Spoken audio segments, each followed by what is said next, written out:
Como que no se siente real que estemos aquí. Todavía siento que en algún momento vamos a volver a Río Oscuro. No, perdón. Es acá, es acá. Vamos a leer desde el versículo 1 de Lucas capítulo 7. No escucho más hojas, así que me imagino que estamos ya todos. Dice, después que hubo terminado todas sus palabras al pueblo que lo oía, entró en Capernaum. Y el siervo de un centurión, a quien éste quería mucho, estaba enfermo y a punto de morir. Cuando el centurión oyó hablar de Jesús, le envió unos ancianos de los judíos, rogándole que viniese y sanase a su siervo. Ellos vinieron a Jesús y le rogaron con solicitud, diciéndole, es digno de que le concedas esto, porque ama nuestra nación, y nos edificó una sinagoga. Y Jesús fue con ellos. Pero cuando ya no estaba lejos de la casa, el centurión envió a él unos amigos, diciéndole, Señor, no te molestes, pues no soy digno de que entres bajo mi techo, por lo que ni aún me tuve por digno de venir a ti, pero di la palabra y mi siervo será sano. Porque también yo soy hombre puesto bajo autoridad, y tengo soldados bajo mis órdenes, y digo a este, ve, y va, y al otro, ven, y viene, y a mi siervo, haz esto, y lo hace. Al oír esto, Jesús se maravilló de él, y volviéndose, dijo a la gente que le seguía, os digo que ni aún en Israel he hallado tanta fe. Y al regresar a casa, los que habían sido enviados hallaron sano al siervo que había estado enfermo. Una forma muy efectiva de aprender algo es seguir un ejemplo. Por ejemplo, el otro día estaba en la universidad y estaba con Fernando Varela, un compañero al que muchas veces yo le hago ayudantía, es de otra ingeniería, un año menor, y él juega voleibol. Entonces había una cosa muy alta en el techo y yo traté de tocarla y no pude. Y él como que la pasó, saltó y me dimos lo mismo. Y me dijo, no, pero tú deberías ser capaz de tocarla, solo que es técnica. Entonces él me estuvo mostrando cómo se salta correctamente. Y aunque salté más alto, no lo toqué. Estuve a punto de tocarlo, pero se notaba la diferencia entre la técnica y eso todo lo aprendí viéndolo. Lo miraba y, por ejemplo, yo lo primero que hacía era agacharme y saltar nomás. Pero él me decía, no, tienes que, tu cabeza no tiene que mirar el piso, tienes que tirar los brazos para atrás. Me empezaba a decir muchas cosas. Y a lo que voy con esto es de que una manera muy efectiva de aprender algo es imitándolo, viendo un ejemplo. Entonces, hoy vamos a ver el ejemplo de alguien que logró sorprender a Jesús, ¿no? A veces somos fáciles de sorprender nosotros, pero ¿qué tan especial tuvo que haber sido para haber maravillado a Jesús? Y decir que no había visto fe en ninguna otra parte, que dice que ni en Israel había visto tanta fe. A mí me gustaría por lo menos dejar a Jesús así. Veamos un poquito el carácter de este centurión. Si nosotros leemos del versículo 1 al versículo 4, dice que Jesús estaba entrando en Capernaum y en el versículo 2 dice que el siervo de un centurión, a quien éste quería mucho, estaba enfermo y a punto de morir. Cuando el centurión oyó hablar de Jesús, le envió unos ancianos de los judíos, rogándole que viniese y sanase a su siervo. Y ellos vinieron a Jesús y le rogaron con solicitud diciendo, es digno de que le concedas esto, porque ama a nuestra nación y nos edificó una sinagoga. Lo primero que podemos notar de él es que tiene un buen testimonio. Los romanos y los judíos no eran los mejores amigos. Entonces, es curioso, ¿no?, de que judíos dijeran eso. Y bueno, él tenía un buen testimonio. Dice que amaba a Israel. Nosotros debemos amar a Israel también. Israel es el pueblo escogido de Dios. No es un pueblo perfecto, pero Abraham y todos sus descendientes tienen una relación especial con Dios y nosotros debemos amar a Israel. Y muchas veces los medios hacen ver a Israel como los malos, pero hay que investigar un poquito y nos damos cuenta de que no es tan así. Pero esto no tiene que ver con eso, solo un pequeño detalle. Él amaba a Israel y les edificó una sinagoga. Entonces él era un romano diferente. Él era un romano, un centurión. Los centuriones eran aquellos que estaban a cargo de un grupo de 100 soldados, o sea, él era alguien importante, con poder, con autoridad. Pero aún así él tenía respeto y cariño hacia Israel, que muchas veces no era así. En Proverbios, por ejemplo, si me acompañan al libro de Proverbios, Proverbios capítulo 22 y el versículo 1 dice, de más estima es el buen nombre que las muchas riquezas y la buena fama más que la plata y el oro. Nosotros, sobre todo como cristianos, ¿no?, debemos tener un buen testimonio. Ayer hablaba de eso con mi papá porque todos conocen que tenemos al Apolo, ¿no? Un perro grande, a veces da miedo. Y a veces Apolo, la gente se enoja cuando lo ve suelto, porque dicen, no, va a morder a alguien. Entonces, y Apolo estaba caminando por ahí, y me dijo un caballero, deberías tener a tu perro amarrado, me dijo. Y yo quería decir, yo le dije, pero no está haciendo nada. Y después el caballero se fue. Y después mi papá me dijo, menos mal no le dijiste nada más, porque imagínate después ese caballero va a la iglesia y tú le respondiste mal y después tú le quieres predicar el evangelio, va a decir, esta es la iglesia del chico que me respondió mal. Y esas cosas pasan. Hay testimonios de gente en la iglesia que a lo mejor hizo algo en el pasado y después se encuentra con esa otra persona de nuevo. Y a veces esas cosas pueden ser para bien. A lo mejor en el pasado hacíamos cosas malas, ahora Jesús nos ha cambiado y nos encontramos con esa persona y puede ver nuestra vida cambiada. Pero cuando hacemos cosas como personas salvas, como hijos de Dios, tenemos una imagen que debemos estar a la altura, ¿no? Ser, como dice la Biblia, dignos de la vocación con la que fuisteis llamados. Es decir, debemos actuar como hijos de Dios. Eso es importante, hermanos. El testimonio es importante. Otra cosa que tenemos de él, de su carácter, en el mismo versículo 5, dice que es amoroso, dice que él amaba su nación. Y bueno, el amor no simplemente es decir, ay, te amo mucho, sino también mostrarlo con acciones. Es decir, aquí está. Me da risa. Digo, le amo mucho, el hermano Nicolás, así, el hermano Usa le da un beso, ¿no? Eso es amor, acción también. Así que vayan a comprarle un iPhone a su esposa. Nada. Pero sí, eso es acción, ¿no? El amor es una decisión. No es simplemente decir, te amo mucho, te adoro, sino mostrarlo con acciones. Y por eso él les edificó una sinagoga. O sea, él puso recursos, puso gente a la obra y demostró el amor que tenía por Israel. Otra cosa que podemos ver de él, en el versículo 6, dice, y Jesús fue con ellos, pero cuando ya estaba lejos de casa, el centurión envió a él unos amigos, diciéndole, Señor, no te molestes, pues no soy digno de que entres bajo mi techo, por lo que ni aún me tuve por digno de venir a ti, pero di palabra y mi siervo será sano. Podemos ver que él era humilde, es decir, él no tenía un concepto más alto de sí que el que debía tener. Entonces él consideró a Jesús, entendiendo quién era. Sabemos de que él amaba a Israel, así que probablemente había escuchado de que Israel creía era una nación que adoraba a Dios, al único Dios verdadero, y que esa nación tenía profetizado un Mesías, y Jesús era muy conocido, así que es muy posible de que él se haya dado cuenta por su actitud, casi seguro, que Jesús era el Cristo, el Salvador. Entonces él, sabiendo eso, ni siquiera se encontró digno de estar frente a Jesús, y mandó gente en su nombre. Entonces él era humilde, supo su posición, tenía fe también. Nosotros vemos el versículo, la parte final del versículo 7 dice, pero di palabra y mi siervo será sano. Y en el versículo 8 él le dice, porque también yo soy hombre puesto bajo autoridad y tengo soldados bajo mis órdenes. Y digo a este ve y va, y al otro ven y viene, y a mi siervo hace esto y lo hace. Y después Jesús en el 9 se maravilla y dice, al oír esto Jesús se maravilló de él. Y volviéndose dijo a la gente que le seguía, os digo que ni aún en Israel he hallado tanta fe.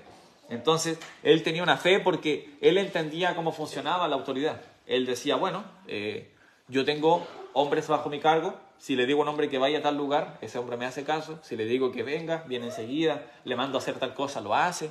De la misma manera tú tienes autoridad porque eres el creador. Entonces si tú dices a una persona que sea sanada, esa persona va a ser sanada porque tú tienes la autoridad para hacerlo, eres el creador.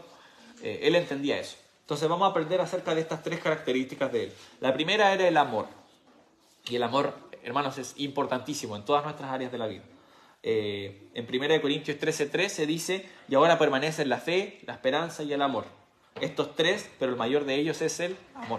Imagínense que la esperanza y la fe son cosas muy importantes, pero más importante es el amor. ¿Qué encontramos del amor en la Biblia? Bueno, el amor es un mandamiento. Acompáñenme a Juan capítulo 13, Juan 13.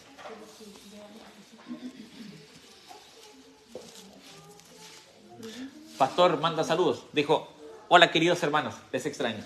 Nosotros también le extrañamos, pastor. Tráiganos cosas de Estados Unidos. Tráiganos una bandera. Juan capítulo 13. Versículo 34. Dice, un mandamiento nuevo os doy, que os améis unos a otros, como yo os he amado, que también os améis unos a otros. En esto conocerán que sois mis discípulos, si tuviereis amor los unos con los otros. es importante esto, ¿no? Jesús dice, un mandamiento nuevo os doy. O sea, Jesús no les dice, yo les recomiendo que como van a estar sin mí ahora, yo me voy a ir, voy a resucitar, voy a ascender al cielo. Entonces, les recomiendo que se traten con amor. No, les dejó un mandamiento. Les dijo que os améis unos a otros como yo os he amado, que también os améis unos a otros.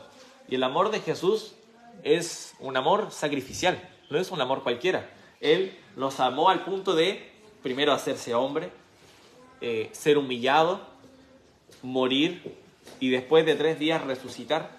O sea, Jesús pasó lo peor, ¿no? Jesús, primero, el tener que rebajarse a vivir, mejor dicho, las limitaciones humanas, siendo Dios.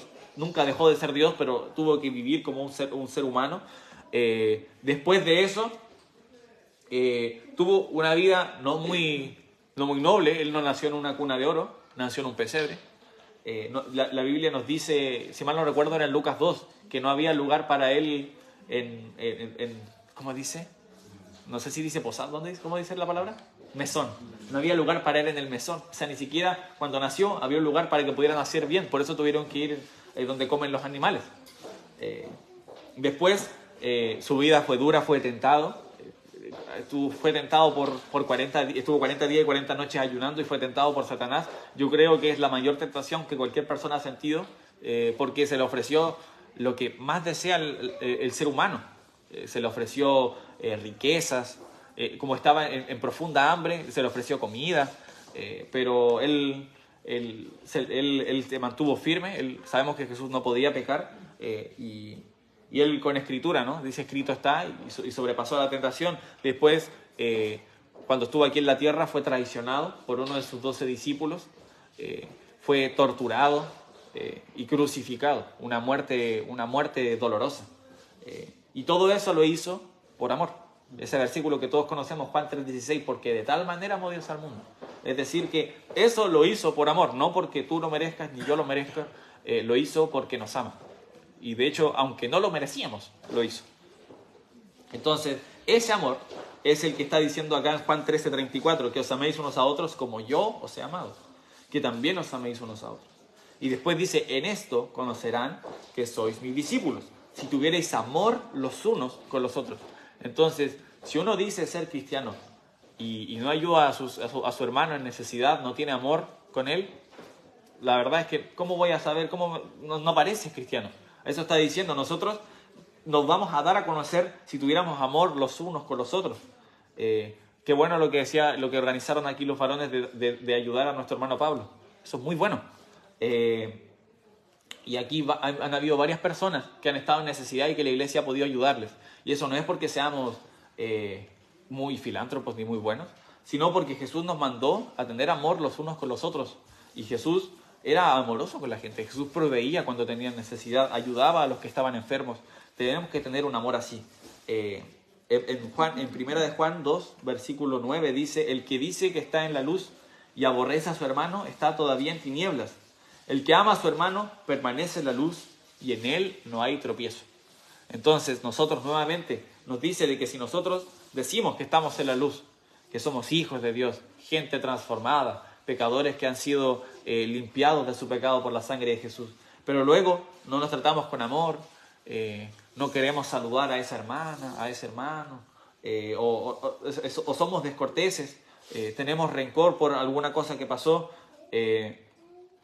no estamos en él, todavía estamos en tinieblas. Entonces el libro de Primera de Juan habla mucho acerca de la seguridad de salvación.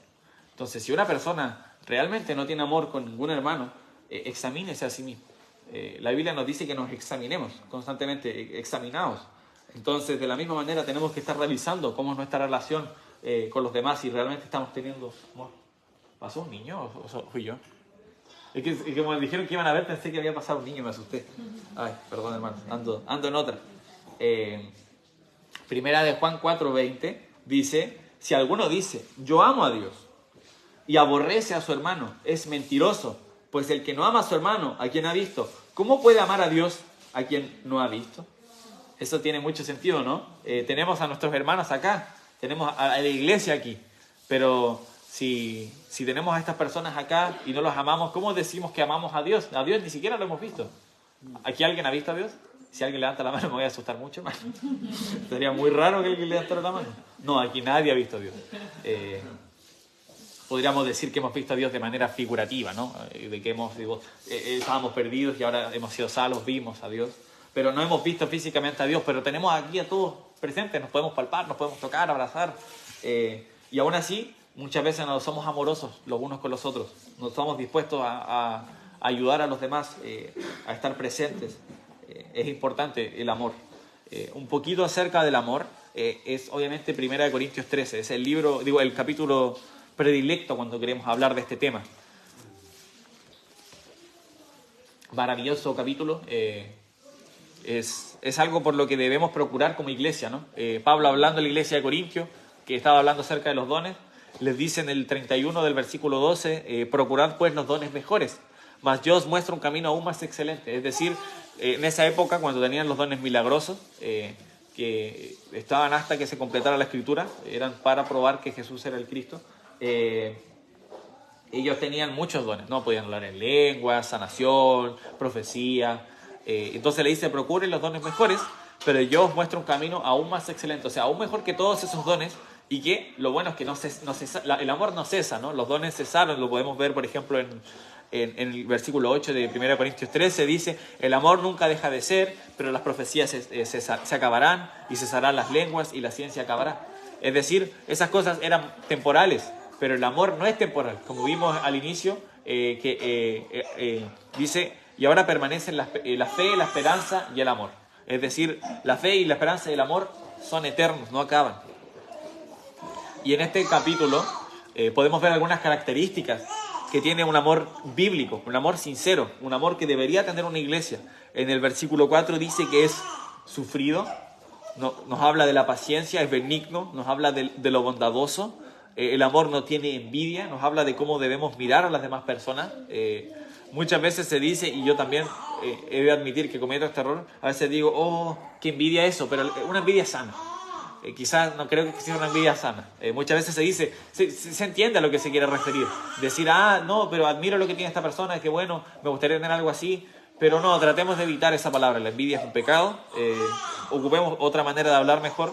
El amor no es jactancioso. Ahí habla de la altanería, de la soberbia. No se envanece. No hace nada indebido. Eso es importante porque hoy en día se habla mucho acerca de que el amor, pero el amor, ¿qué importa si las dos personas se aman y hacen tales cosas? No, el amor no hace nada indebido. Y la Biblia habla mucho acerca de eso. Después dice, no busca lo suyo, no se irrita, no guarda rencor. Lo que nosotros más queremos hacer es buscar lo nuestro. Es decir, buscar nuestro beneficio. Si yo voy a hacer algo, ya, pero ¿en qué me beneficia a mí? Pero podríamos ayudar a tal persona, ya, pero ¿qué gano yo con ayudarle? El amor no busca lo suyo. Después nos dice que no guarda rencor. Lo fome del rencor es que echa raíz. La amargura echa raíz. Entonces, si uno no acaba con ella, va a permanecer ahí por años. Y es muy, muy dañina. Después nos dice en el versículo 6, no se goza de la injusticia, mas se goza de la verdad. Si nosotros somos amorosos, no vamos a alegrarnos de que le pase algo malo a alguien, ¿no?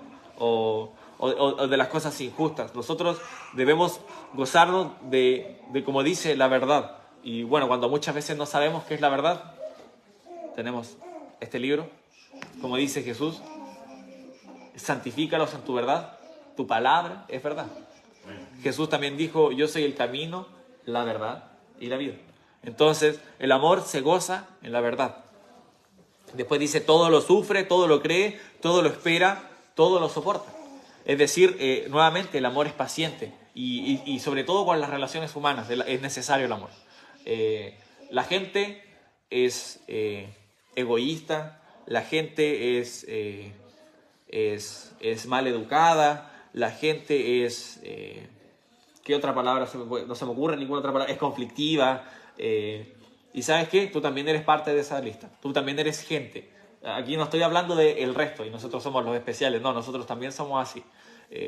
El tema es que, bueno, nosotros tenemos tejado de vidrio, entonces la gente nos está mirando siempre. Pero todo el mundo es así. Entonces, si nosotros queremos permanecer en este amor, tenemos que evitar esas cosas, tenemos que trabajar. Y lo maravilloso es de que no depende de nosotros. Tenemos, a lo que me refiero, si dependiera solo de nosotros, estaríamos mal. Pero Dios nos ha dado su Santo Espíritu y eso es algo maravilloso. Y el Espíritu Santo trabaja en el creyente, lo va santificando y va generando un fruto. Y depende de nosotros apoyar ese fuego y no contristar al Espíritu Santo con pecado. Eso es lo que debemos evitar. Entonces, el amor es un mandamiento y tiene tantas características que contradicen el amor que hoy en día se entiende, ¿no? Otra cosa maravillosa del amor, el amor cubre pecados. En 1 de Pedro 4:8 dice: y ante todo tened entre vosotros ferviente amor, porque el amor cubrirá multitud de pecados. Muchas veces cometemos muchos errores y la gente se acuerda de esos errores, pero si nosotros mostramos amor, el amor realmente cubre esas faltas.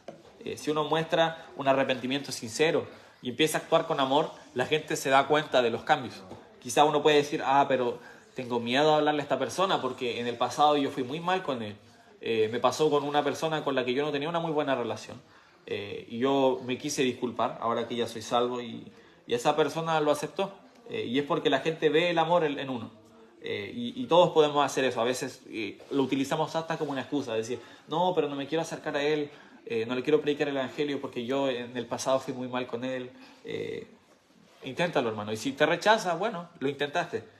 Pero el amor cubre la multitud de pecados. Entonces, pensando en eso y pensando también en el centurión. El centurión obviamente era un hombre, no era perfecto, ¿no? Pero ¿qué decían de él la gente? La gente que decía que era amoroso. Entonces podemos ver que el amor era la cosa de la que se acordaban de él. No se acordaban de que a lo mejor, no, pero en el pasado cuando se hizo centurión, estoy aquí, esto es especulación, pero para que se hagan la idea. Cuando era centurión a lo mejor era muy mandón o era muy enojón. Pero ¿qué decían de él? Decían que era amoroso. Él ama a nuestra nación y nos construyó una sinagoga. Eso decían de él. Entonces, si quieren aprender más del amor, les recomiendo leer 1 Corintios 13, porque podemos aprender mucho de eso, mucho de eso. Otra característica que habíamos visto del centurión era la humildad. Estaba en el versículo de Lucas 7, del versículo 6 y 7 decía: y Jesús fue con ellos, pero cuando ya no estaba lejos de casa, el centurión envió a él unos amigos, diciéndole: Señor, no te molestes, pues no soy digno de que entres bajo mi techo. Por lo que ni aún me tuve digno de venir a ti, pero di palabra y mi siervo será sano.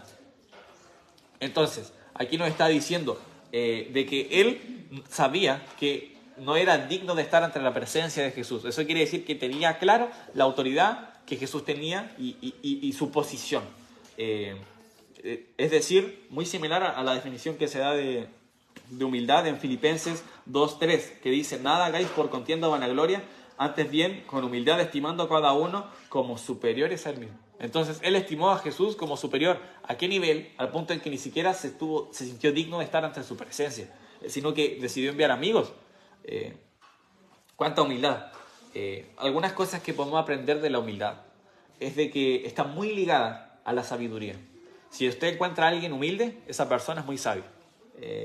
En Proverbios 11:2 dice: cuando viene la soberbia, viene también la deshonra, mas con los humildes está la sabiduría. Yo quiero ser sabio, hermano. Y yo creo que aquí todos quieren ser sabios. Todos tenemos muchas cosas a nuestros hombros.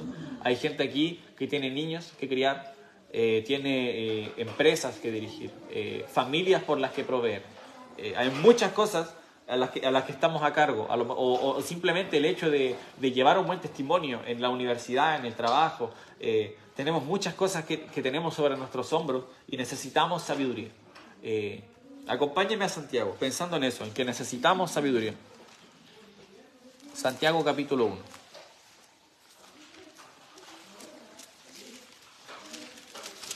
Lo que me gusta de Dios es que Dios es un Dios generoso. Dios no es un Dios, como se suele decir, manos de guagua, sino que Él es un Dios que da con liberalidad. En Santiago 1, el versículo 5, dice: y si alguno de vosotros tiene falta de sabiduría, ¿quién cae en esa categoría? Por lo menos yo sí. ¿Quién de aquí le falta sabiduría? Entonces dice, y si alguno de vosotros tiene falta de sabiduría, yo creo que todos entran en esa categoría. Pídala a Dios, el cual da a todos abundantemente y sin reproche, y le será dada. Pero pida con fe, no dudando nada, porque el que duda es semejante a la onda del mar, que es arrastrada por el viento y echada de una parte a otra. No piense, pues, quien tal haga, que recibirá cosa alguna del Señor. Nos habla de que para obtener sabiduría hay que pedírsela a Dios. Y si nos damos cuenta, el tener que recurrir a Dios para pedir sabiduría es algo muy humilde, muestra humildad. Porque ¿qué estoy haciendo yo al pedir sabiduría a Dios? Estoy diciendo, Dios, tengo una situación que me sobrepasa, que yo no sé manejar, y me humillo porque yo no soy capaz de resolverla solo. Entonces me estoy humillando, postrando a Dios, diciendo, Dios, dame sabiduría porque yo solo no puedo. Estoy siendo humilde, diciéndole a Dios que no soy capaz y que necesito de su ayuda, necesito de que Él me dé la sabiduría. La sabiduría y la humildad están muy vinculadas. En Proverbios habla acerca de que en la multitud de consejeros hay seguridad. Para pedir consejo hay que ser humilde. Para pedir consejo hay que decir, no sé cómo resolver esta situación, tengo alguna idea quizás, pero no estoy seguro. Le voy a preguntar a este hermano, le voy a preguntar a esta hermana, le voy a preguntar al pastor, le voy a preguntar a mi papá, le voy a preguntar a alguien que sé que sabe. Porque si yo digo, no, pero ¿para qué les voy a preguntar consejos? ¿Qué van a saber ellos? Si yo sé, yo me las puedo arreglar. Eso no es humilde. Entonces, la sabiduría y la humildad están vinculadas. Si usted quiere ser sabio, hermano, hermana, quiere tener sabiduría, tiene que ser humilde también. Y es difícil. ¿Quién de aquí es humilde? Nadie levanta la mano. Bien, bien. ¿Se acuerdan el chiste que siempre dice el pastor? Que a un pastor le iban a regalar la medalla al pastor más humilde del mundo. Se la dieron, se la puso y se la quitaron. ¿Por qué no? No se puede poner la medalla. No puede ser humilde y andar proclamando esa humildad. Otra cosa maravillosa de la humildad es que nos da descanso. En Mateo 11:29 Jesús dice, llevad mi yugo sobre vosotros y aprended de mí que soy manso y humilde de corazón y hallaréis descanso para vuestras almas. Entonces Jesús dijo, si tú llevas mi yugo, la carga que yo tengo, que si nosotros seguimos leyendo en el versículo 30 dice que es fácil y ligero, y aprendemos de él que es manso y humilde, que muchas veces no se asocia eso con una tranquilidad, con descanso. Uno piensa, no, para descansar nadie tiene que pisarte, tú tienes que mandar, tú tienes que estar por sobre todos, y cuando estás arriba de todos, ahí es más tranquilo, ahí tú puedes hacer lo que quieres y descansar. No, Jesús dijo, lleva tu yugo mi yugo sobre ti y aprende de mí que soy manso. Eso quiere decir dejar que los demás te gobiernen, y humilde, es decir, tratar a los demás como superiores. O sea, no tiene mucho sentido. Pero Jesús sabe mejor que nosotros. Y pensémoslo, ¿cómo podemos tener paz, tranquilidad, si Dios resiste a los soberbios? Dios resiste a los soberbios, pero da gracia a los humildes. Entonces, si tú quieres tener paz, tranquilidad, y estás teniendo un momento duro en tu vida, y puedes considerar cuidadosamente la opción de que a lo mejor eres soberbio y Dios te está resistiendo. Y eso es muy posible. En nuestras relaciones diarias muchas veces somos así, soberbios, altivos, responder con ironía o con chistes para ofender a los demás. Y la Biblia nos habla acerca de que las palabras duelen. Hay hombres cuyas palabras son como golpes de espada, mas la lengua de los sabios es medicina, dice Proverbios capítulo 12. Entonces, nuestra lengua debería ser medicina. Si nosotros somos sabios, deberíamos ayudar a las personas con nuestras palabras y no dañarlas. La humildad nos da descanso. Nosotros, si queremos tener ese descanso que Jesús nos ofrece, porque eso es algo maravilloso. Jesús me imagino, veía a sus discípulos complicados, como se suele decir, y les dice, llevad mi yugo sobre vosotros y aprended de mí. O sea, le está dando la posibilidad. ¿Tú quieres tener descanso? Ven a mí, le dice. Aprende de mí. Soy manso y humilde. O por ejemplo, en Filipenses capítulo 4, nos habla de que nosotros podamos dejar todas nuestras peticiones porque Él tiene cuidado. Miren, vamos a mejor a Filipenses 4 porque no lo recuerdo de memoria. Filipenses 4. Prefiero leerlo. En el versículo 6 dice, de Filipenses 4, voy a ver que todos estén.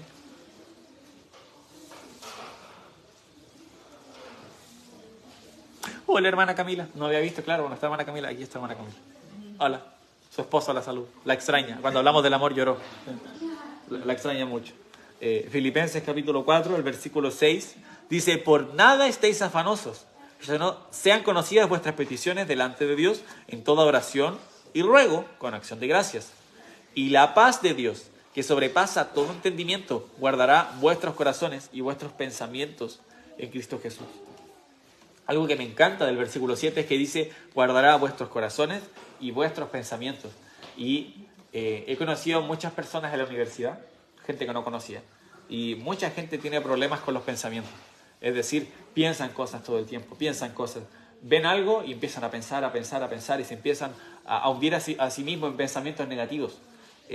Pero la Biblia nos dice de que nosotros no debemos estar afanosos, sino que debemos dar a conocer a Dios todas nuestras peticiones, y si nosotros vamos delante de Él, Él nos da una paz, la paz de Dios que sobrepasa todo entendimiento, no es comprensible por el humano, esa paz que uno dice, wow, estoy tranquilo. Y a veces me pasa de que veo a las personas tan acomplejadas y yo, bueno, también tengo mis cosas, ¿no? Pero me siento tranquilo, en paz. Y es porque no depende de mí, no es porque yo sea especial, no es porque yo sí que estoy sanito, los demás están mal. No, ¿por qué? Porque yo tengo la paz de Dios. Ahora, no confundir con la paz con Dios. Es decir, cuando uno es pecador y no ha creído en el Evangelio, uno es enemigo de Dios. Ahí hay un problema y es por eso de que en 2 Corintios nos manda de que nosotros, de que Dios ruega por medio de nosotros, reconcíliate con Dios. La gente no está en paz con Dios, pero una vez somos salvos, nosotros debemos buscar esta paz de Dios, traer nuestras peticiones ante Él, porque Él tiene cuidado de nosotros. Importante. Y bueno, nuevamente, al hacer eso requiere mucha humildad. Requiere mucha humildad decir, no puedo manejar esta situación solo. Por favor, ayúdame, Señor, me sobrepasa, no me siento bien. O comentárselo también a los hermanos. Muchas veces, si uno puede decir, este hermano no es amoroso conmigo, pero porque no sabe qué te pasa. Es muy bueno comentar las cosas que nos pasan, y a lo mejor es humillante, porque sé que todos aquí no quieren parecer débiles ni nada, pero la iglesia se creó para comunidad. Dios no nos dejó solos. Jesús, cuando se fue, estaba consciente de que Él había creado un sistema, la iglesia, para que los creyentes pudieran estimularse al amor y a las buenas obras. Entonces es bueno que sepamos sean sabidas nuestras peticiones, nuestras dificultades los unos con los otros. Entonces habíamos visto amor, habíamos visto humildad y también la fe. Acompáñenme a Mateo capítulo 17.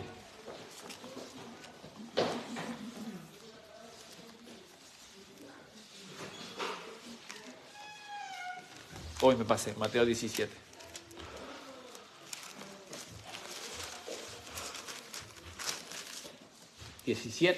Y el versículo 19. Dice, viniendo los discípulos a Jesús, aparte dijeron, ¿por qué nosotros no pudimos echarla fuera? Jesús les dijo, hablando de un demonio, ¿no? Dice, por vuestra poca fe, porque de cierto os digo que si tuvierais fe como un grano de mostaza, diréis a este monte, pásate de aquí a allá, y se pasará, y nada os será imposible. Entonces, la fe tiene que ser algo que siempre me ha llamado la atención. Una vez un discípulo le dijo a Jesús, aumentanos la fe. Pero Jesús le dijo de que si tenemos la fe como un grano de mostaza, es decir, muchas veces tenemos poca fe, pero también nuestra fe es de una mala calidad, si se podría decir. No es una fe genuina, no es una fe sincera. ¿Por qué nosotros necesitamos fe? ¿Por qué nosotros tenemos que tener la fe, la certeza? ¿Se acuerdan la definición? La certeza de la que se espera y la convicción de lo que no se ve. Eso es fe. Es creer en algo que sé que está ahí, aunque no lo puedo ver, aunque a lo mejor no es tangible ante mis sentidos, pero yo sé que está ahí y tengo convicción y actúo como si eso está ahí. Eso es fe. Sin fe es imposible agradar a Dios. Eso es importante. ¿Por qué? Versículo en Hebreos 11:6 dice, pero sin fe es imposible agradar a Dios, porque es necesario que el que se acerca a Dios crea que le hay y que es galardonador de los que le buscan. Un galardón es algo que se gana con mérito. Entonces, Dios quiere una relación sincera. Cuando Dios creó a Adán y a Eva, los creó con la decisión de elegir. Hace mucho tiempo, salió una película que no es muy buena, la verdad. No la recomiendo, ni siquiera voy a decir su título, pero sí me da mucha risa. donde... es que no me acuerdo cómo se llama, la verdad. Pero se trataba de que una persona como que recibía los poderes de Dios. No me acuerdo cómo se llama la película. Pero el punto era de que Dios le dice, te los voy a dar, pero con 2 condiciones. Y una de las condiciones era, no puedes alterar el libre albedrío de las personas. Y él le dice, ¿puedo preguntar por qué? Y le dice, exacto, eso es lo maravilloso. Y yo no había entendido. Entonces el chiste es de que, claro, él puede preguntar por qué, porque tiene libre albedrío. Se pueden reír también. Sí, fome, pero es que yo no lo había entendido porque esa película la vi de chico. Entonces después le dice, gracias. Después le dice, y el libre albedrío es algo importante. Dios nos creó con libre albedrío. O sea, Dios le dio a Adán todo lo que necesitaba. Le dio comida, le dio animales para que le hicieran compañía. Él se da cuenta de que Adán estaba solo y eso no estaba bien. Dice, y no es bueno que el hombre esté solo, le daría una ayuda idónea. Y le da todos los animales y aún así dice que no se encontró en él ayuda idónea. Entonces ahí es cuando crea a Eva. Y entonces le dio la ayuda idónea, le dio comida, le dio compañía. Adán y Dios se paseaban por el huerto, pero aún así le dio la decisión, la opción de desobedecer. Y Adán escogió voluntariamente desobedecer a Dios. Entonces, Dios desea una relación sincera. Y nosotros también tenemos esa opción. Nosotros tenemos la opción de, bueno, no veo ningún Dios.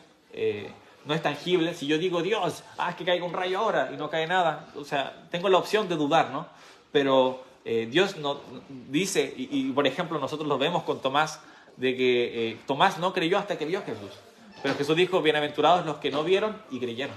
Es decir, Dios desea una relación de alguien que no te ve, pero que actúa, que confía, que tiene una dependencia. Y uno puede ver, y es por eso que es lindo leer, por ejemplo, biografías de misioneros o cosas por el estilo, de cómo Dios ayuda de maneras milagrosas a personas que vivían con fe. Por ejemplo, leer biografías como la de Hudson Taylor o biografías como la de C.T. Studd, que son las únicas 2 que he leído, la verdad, pero tengo que seguir leyendo más. Realmente es interesante, impresionante ver cómo ellos vivían con fe, pero no una fe de, tengo mucha fe, pero igual voy a hacer tal cosa por si algo sale mal. O sea, ellos iban a veces sin plata a hacer las cosas y Dios de alguna manera proveía, era realmente maravilloso. Entonces, Él galardona, Él premia, pero con mérito. Es decir, Dios desea que nosotros tengamos una fe verdadera, no una fe falsa. En 2 Corintios 5:7 dice, porque por fe andamos, no por vista. Es realmente chocante eso, ¿no? O sea, nuestra fe está basada no en lo que vemos, está basada en lo que no vemos. Aquí nadie vio a Jesús, aquí nadie vio a Dios. Lo que más podemos ver son los efectos que tiene Dios en las vidas de las personas. Y eso es algo maravilloso, pero nosotros no basamos nuestra fe en eso, nosotros basamos nuestra fe en lo que Jesús hizo en la cruz. Él es el fundamento, el objeto de nuestra fe. Otra cosa importante de la fe es que, claro, nosotros somos salvos por medio de la fe, eso es cierto. Nosotros no tenemos que hacer nada para salvarnos. Yo tengo entendido aquí que todos sabemos eso, pero lo repito, no tenemos que hacer nada para salvarnos. Nuestras acciones no tienen ningún efecto en nuestra salvación. Pero, una vez somos salvos, nuestra fe tiene que manifestarse con obras. Es decir, la fe sin obras es muerta. En Santiago 2:18 dice, pero tú dirás, tú tienes fe y yo tengo obras. Muéstrame tu fe sin tus obras y yo te mostraré por mis obras. Te mostraré mi fe por mis obras. Es decir, él estaba diciendo, alguna persona te podría decir, tú crees, tú eres de las obras, yo soy de la fe. Entonces él está diciendo, no tiene nada que ver eso. La fe y las obras están estrechamente ligadas. Si tú tienes fe y tú le dices, muéstrame tu fe sin tus obras, bueno, yo te voy a mostrar la fe que tengo a través de mis obras. Es decir, la fe que yo tengo sincera, te la muestro. Y la manera de mostrártela es con las obras. Por ejemplo, en Mateo 6:25, si me pueden acompañar a Mateo 6:25, dice, por tanto os digo, no os afanéis por vuestra vida, qué habéis de comer o qué habéis de beber, ni por vuestro cuerpo, qué habéis de vestir. ¿No es la vida más que el alimento y el cuerpo más que el vestido? Entonces una cosa es decir, yo creo que Dios provee. Y otra cosa era, por ejemplo, como me acuerdo comentó hermano Alexi en su devocional, ser como Elías. Creo que fue Eliseo, que se quedó en el arroyo y que le llevaron comida a unos cuervos. Para eso hay que tener fe. Es decir, ni siquiera salió a buscar y a cazar, sino que él confió y los cuervos le trajeron pan, le trajeron carne y él tomó del arroyo. Entonces, una cosa es decir confío en Dios y otra cosa es confiar en Dios y mostrarlo con tus acciones. Es diferente y es más difícil, eso es cierto también. La Biblia nos dice que la fe sin obras es muerta. Porque hay un versículo, dice, ¿tú crees en Dios? ¿Tú crees que Dios es uno? Bien haces. Los demonios creen y tiemblan. Muchas veces eso se escucha, pero mucho. Le dice a la gente, no, yo sí creo en Dios, pero a mi manera. No se trata de simplemente creer en Dios. Se trata de actuar de acuerdo a que crees en Dios. A eso se refiere a que la fe tiene que ir acompañada de obras. Acompáñeme al libro de Efesios, por favor. La fe tiene que ir acompañada de obras.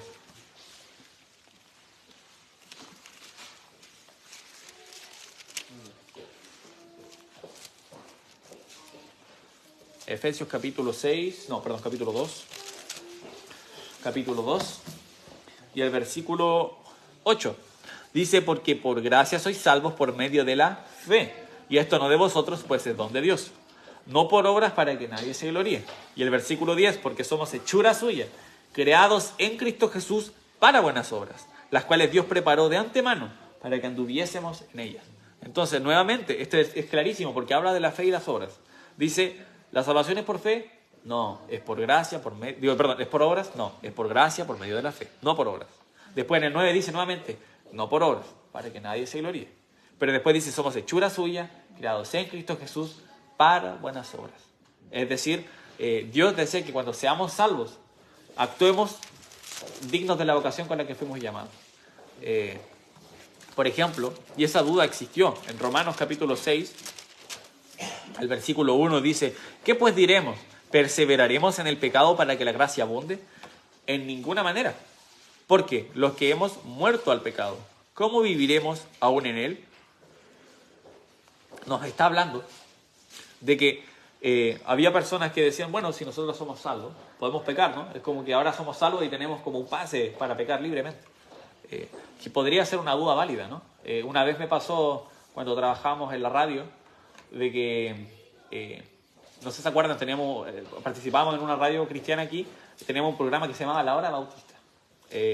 Mi papá a veces me habla de él, ¿qué pasó con La Hora Bautista? Me dice. Bueno, creo que era como que estaba en cuarto y la universidad y no pude seguir, y pastor no quería hacerlo solo y terminó la Hora Bautista. Pero cuando íbamos, le llamábamos La Hora Bautista porque en esa radio iba mucha gente de muchas denominaciones. Entonces queríamos como que esa hora, sepan que esa era la hora bautista. Entonces no necesariamente estamos de acuerdo con todo lo que salía en la radio, pero esa era la hora bautista. Una vez, el pastor, no sé si fue por viaje o porque estaba enfermo, no estuvo. Entonces fui yo solo. Y me tocó enseñar, hablé acerca de la salvación y hablé acerca de que la salvación no se pierde. Y después como que colocan una canción de las que nosotros llevábamos. Y el caballero que estaba ahí en la radio, él quería que la salvación sí se perdía. Y él me hizo esa duda, me dijo, pero ¿qué pasa si nosotros entonces no perdemos la salvación? Podemos pecar todo lo que queramos, ¿no? Porque soy salvo, he creído en Jesús, creo 100% con fe verdadera, y ahora puedo pecar todo lo que haga. Porque puedo hacer todo lo que quiera y pecar y pecar y pecar. Y creo que era de una iglesia pentecostal, entonces muchas veces ellos, aunque dicen que la salvación es por fe, como que la salvación depende de qué tan bien vayas el domingo y qué tanto exista su iglesia, qué tanto participes.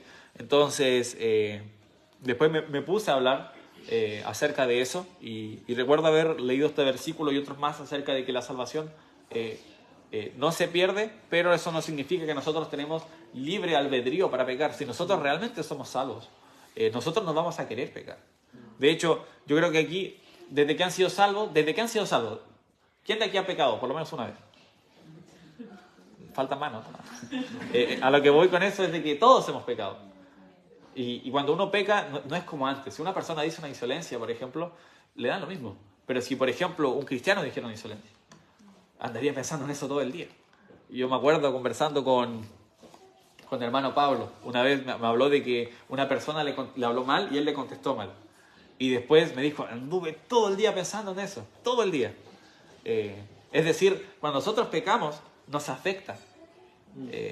Es una actitud diferente. Entonces, Si nosotros somos salvos, tenemos esta fe de la que nos jactamos a veces, no debemos actuar de acuerdo al pecado. Es por eso que en Romanos 1.6 dice, perseveraremos en el pecado para que la gracia abunde. Fuimos salvos por gracia. Entonces, ¿tenemos que pecar para tener más gracia? No, de ninguna manera. Dice, los que hemos muerto al pecado. Estábamos muertos al pecado y ahora morimos al pecado en el sentido de que ya no más pecado. No, ya no hay más pecado. No vamos a vivir como esclavos de él. ¿Vamos a vivir aún en él? Dice. No, de ninguna manera. Entonces, ya para terminar, si me pueden acompañar a Lucas, donde estábamos, Lucas 7. Lucas 7, vamos a leer los últimos 2 versículos. Al oír esto, Jesús se maravilló. Versículo 9 de Lucas 7. Al oír esto, Jesús se maravilló de él y volviéndose dijo a la gente que le seguía, os digo que ni aún en Israel he hallado tanta fe. Y al regresar a casa, los que habían sido enviados hallaron sano al siervo que había estado enfermo. ¿Ustedes creen que Jesús podría decir eso? No sé. He visto a todos los cristianos, he visto a tantas personas que han sido salvas, pero no he visto a alguien que tenga tanta fe, que tenga tanta humildad, que tenga tanto amor como tú. Yo creo que Dios no podría decir eso de mí. Y sería una buena idea proseguir esa meta, ¿no? Tratar de decir, yo quiero que cuando esté en el cielo Dios pueda decir algo así de mí. Y no para jactarnos ni para gloriarnos de ninguna manera, sino porque queremos parecernos cada día más a Jesús. Es lo que nosotros deseamos. Vamos a orar, hermanos. Voy a terminar la transmisión.